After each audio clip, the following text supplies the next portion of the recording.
দিয়া দ্বিতীয় কত দেখেন দেখেন কত এই বলগুলো এরান মতো কত জমা আছে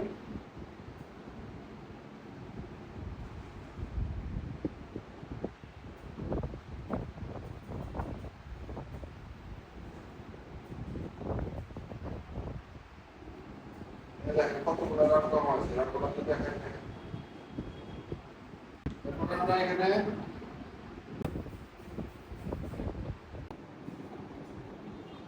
দেখেন কি হয়েছে একেবারে ডক্টর আইসি নিগো ডক্টর করে মোবাইল নম্বর দিল দেখি এখন এটা দেখি আর আইসি এর একটা থিকনেস আছে না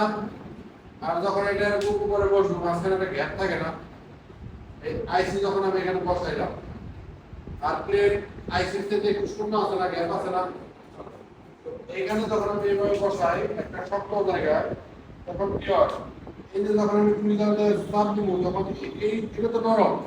এটা বাঁকা হয়ে যাচ্ছে না বাঁকা হইলে ওই জায়গাটা ফুলা ফুলা থাকে এই কারণে আমরা একটা টিস্যু ব্যবহার করি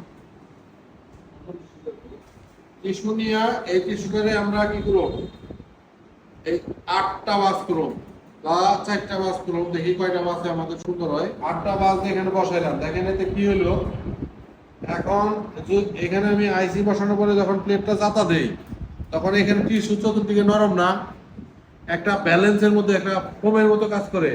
তখন আর মাঝখানে বুক উঁচায় ঢুন হয় না এটা একটা ব্যালেন্স করে দেখেন আইসির এখানে চাপ দিলাম আইসির এখানে একটা গর্ত তৈরি হয়েছে না তাহলে মোটামুটি একটা লেভেলে এসে পড়ে তখন প্লেটটা নড়াচড়া কম করে এটা একটা চুমুকের মতো কামড় দিয়ে ধরে না এই কারণে আমরা সবাই টিস্যু ব্যবহার করি টিস্যু ব্যবহার করলে আইসি বল করতে সুবিধা হয় একটা 8 পাসের টিস্যু দিলাম এটার যে সাইডে লেখা আছে এই সাইডটা অবশ্যই পড়ে থাকবো কোনটা করে দিলে বল হইব না